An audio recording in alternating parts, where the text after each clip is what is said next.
একমাত্র গাছ এবং মানুষ মাথা নোয়া জিকির করে আল্লাহ। জোরে জোরে চিল্লায় বলা যাবে না মারহাবা।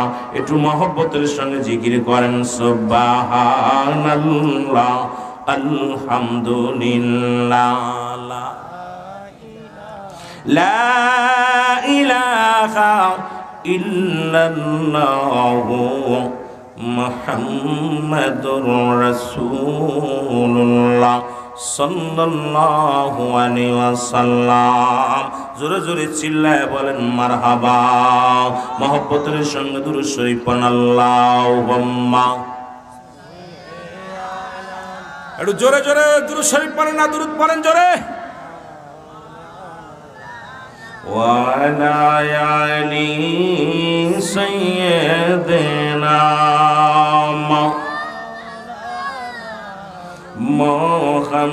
মুহাম্মাদ আল্লাহুম্মা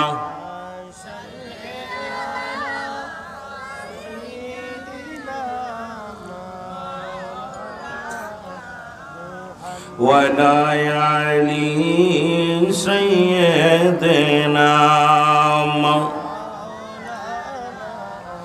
মদিনা যাইতে পারলাম না, মদিনা দেখতে পারলাম না। বলেন মদিনা যাইতে পারলাম না, মদিনা। একটু মহব্বতে বলা যাবে না মদিনা যাইতে পারলাম না, মদিনা। আমি অসহায় তাই এত দূরে রই, আমি অসহায় তাই এত দূরে রই। দূর থেকে সালাম জানাই, বলো দূর থেকে সালাম জানাই। মদিনা যাইতে পারলাম না, মদিনা। একটু মহব্বতে বলেন মদিনা যাইতে পারলাম না, মদিনা। মদিনার নাম কত মধু,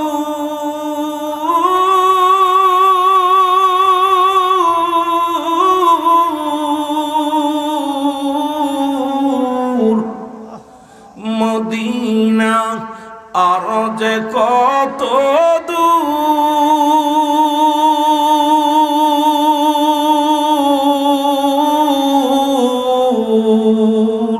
আর ওই মদিনার পথের ধুলি, বলো ওই মদিনার মাখতে পারলাম না, মদিনা যাইতে পারলাম না, মদিনা। মহব্বতে বলেন মদিনা যাইতে পারলাম না, মদিনা। আমি অসহায় তাই এত দূরে রই, আমি অসহায় তাই এত দূরে রই। দূর থেকে সালাম জানাই, বলো দূর থেকে সালাম জানাই। মদিনা যাইতে পারলাম না, মদিনা। আরো জোরে বলা যাবে না মদিনা যাইতে পারলাম না, মদিনা। মদিনার নাম কত সুন্দর,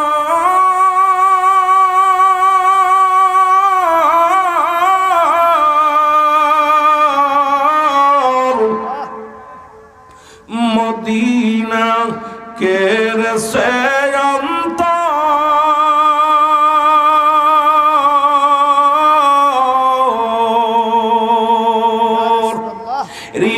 গরিব দুঃখীর সালাম খানি গো গরিব দুঃখীর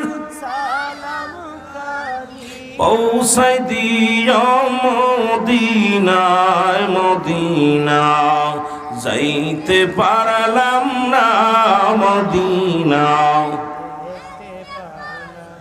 এ দুনিয়ার মুসলমান শুনে নাও, নবীর প্রেমিকেরা গো দিলের কান্ডা লাগা শুনে নাও। আজকে আমি কোরআনুল কারীম থেকে ছোট্ট একটা সূরা তেলাওয়াত করলাম। সূরা ইউনূসের মধ্যে 11 নম্বর পারা 62 নম্বর আয়াত। আল্লাহ কয় আলা সাবধান, ইন্না নিশ্চয়, আলা ইন্না উলিয়াল্লাহি আল্লাহর তরফ থেকে যারা ওলি হয়, লা নাই খাউফুন শব্দের অর্থ ভয়, ওলা যদি অবস্থান করে হুমদের উপরে জানুন তাদের কোনো চিন্তা নাই ভাবনা নাই। এ মুসলমান, নামাজের আগে আলা নাই, হজের আগে আলা নাই, যাকাতের আগে আলা নাই। আল্লাহর মাহবুব বান্দা আল্লাহর ওলিদের বিষয়ে বলতে যাইয়া রব্বি করিম শুরুতেই বলছে আলা সাবধান। ওলি আল্লাহদের বিষয়ে কথা বলতে যায় রব্বি করিম বলে সাবধান, রাসূলও বলে সাবধান। বলতেছিলাম হাদিস শরীফ থেকে, মুসলমান শুনে নাও। মেরকাত শরে মেরকাতের 10ম খণ্ড 722 নম্বর পৃষ্ঠা, তাফসীরুল বায়ান 5ম খণ্ড 524 নম্বর পৃষ্ঠা। রাসূল বলে আলা সাবধান, ইন্না নিশ্চয়, ওদিকে আল্লাহ কয় আলা, রাসূলও কয় আলা। এই পৃথিবীর মধ্যে বাংলার জমিনে অসংখ্য আল্লাহর ওলিরা শুয়ে আছে, যাদের বিষয়ে কথা বলতে গেলে একটু হিসাব করে বলা লাগবে। জোরে বলেন ঠিক কিনা? এরা দুইটা দেশ, একটা দেশ হলো সোনার মদিনা, আর একটা দেশ হলো সোনার বাংলা। এক দেশে অসংখ্য নবী আগমন করেছে, আর একটা দেশের মধ্যে অসংখ্য আল্লাহর ওলিরা আগমন করেছে। তার মধ্যে আজকের যিনি আল্লাহর ওলি, মুসলমান শুনে নাও, গভীর মনোযোগ দিলের কান্ডা লাগায় শুনে নাও। তার মধ্যে একজন আল্লাহর ওলি মাওলানা হাফেজ আব্দুল কাদের সাহেব, মুসলমান শুনে নাও। তিনিও একজন আল্লাহর মাহবুব বান্দা ছিলেন, মুসলমান শুনে নাও। যারা যার স্মরণে আজকে মাহফিল কানা করো, যাদের মৃত্যু নাই, যারা কবরের মধ্যে, তারা রওজা পাকের মধ্যে আরো বেশি বেশি আমল করার সুযোগ আল্লাহ দান করে। জোরে বলেন ঠিক কিনা? আর একটু জোরে জোরে চিল্লায় বলা যাবেন না মারহাবা। ও তার মাটিতেও খায় না, জমেও সই না, নবীর প্রেমিক যে জনা, তার মাটিতেও খায় না, জমেও সই না, নবীর প্রেমিক যে জনা। জোরে জোরে বলেন, তার মাটিতেও খায় না, জমেও সই না, নবীর প্রেমিক যে জনা। হাদিসের ঘোষণা কামেল পীর মরে না, কানের দ্বারা হাদিস কুরআন পড়ে না। ঠিক কি না? ঠিক কি না? এ মুসলমান এখন কইব হুজুর দলিল কই? এ তোর বাবার মাথা লয়া যা, বাবা কইরা লয়া যা। রাসূল বলে মুসলমানদের কাজ ছড়বার কাতের 10ম খণ্ড 722 নম্বর পৃষ্ঠা, তাফসীরুল বায়ান 5ম খণ্ড 524 নম্বর পৃষ্ঠা। মুসলমান রাসূল কানা সাবধান, ইন্না নিশ্চয়, আলা ইন্না উলিয়াল্লাহি আল্লাহর তরফ থেকে যারা ওলি হয়, লা ইয়ামাউত তাদের মৃত্যু নাই।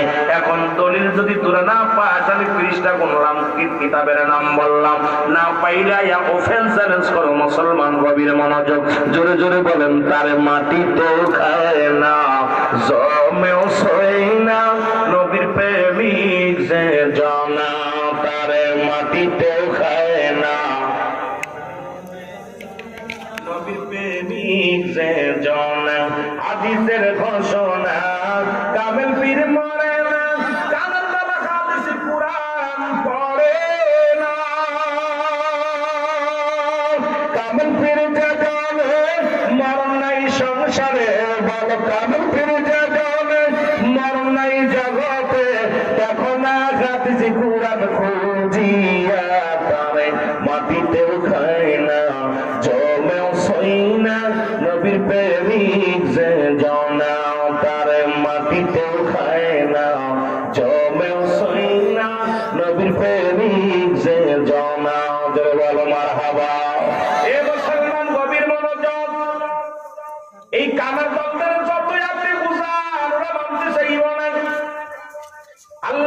নবীর কত পাওয়ার, আল্লাহর ওলিদের কত ক্ষমতা, আল্লাহর মাহবুব বান্দারা যারা এই দুনিয়ার মধ্যে আগমন করেছে, যারা দুনিয়ার কোন মুখাপেক্ষী ছিলেন না, তারা পৃথিবীর মধ্যে আসার পর সবই তো ছিলেন আল্লাহর মুখাপেক্ষী। যারা বলেন ঠিক কিনা? এ আমার ভাইরা, আমার বন্ধুরা, আহলে সুন্নাত ওয়াল জামাতের ভাইরা, সুন্নি ভাইরা, শোনা না, ছোট্ট একটা কথা মনে পড়ে গেল। বগদাদ নগরে বাস করতেন একজন আল্লাহর কুদরতি একজন গোলাম, নাম হলো মুসলমান, শুনে নাম জুনাইদ বগদাদি। জোরে বলো মারহাবা। নাম হলো জুনাইদ বগদাদি। জুনাইদ বগদাদি ছিলেন তৎকালীন জামানায় বগদাদ নগরের সব চাইতে পালোয়ান কুস্তি খেলোয়াড়। তৎকালীন জামানার মধ্যে এই জুনাইদের সঙ্গে কুস্তি খেলে এমন কোন পালোয়ান ছিল না তার সঙ্গে কুস্তি ধরে পারত। রব্বুল আলামিন তার গায়ে এত শক্তি, এত মেধা, এত জ্ঞান তারে দান করেছিল। তৎকালীন জামানার মধ্যে জুনাইদ বগদাদি ছিল 1 নাম্বার কুস্তি খেলোয়াড়। জোরে জোরে চিল্লায়া বলা যাবে না মারহাবা। এই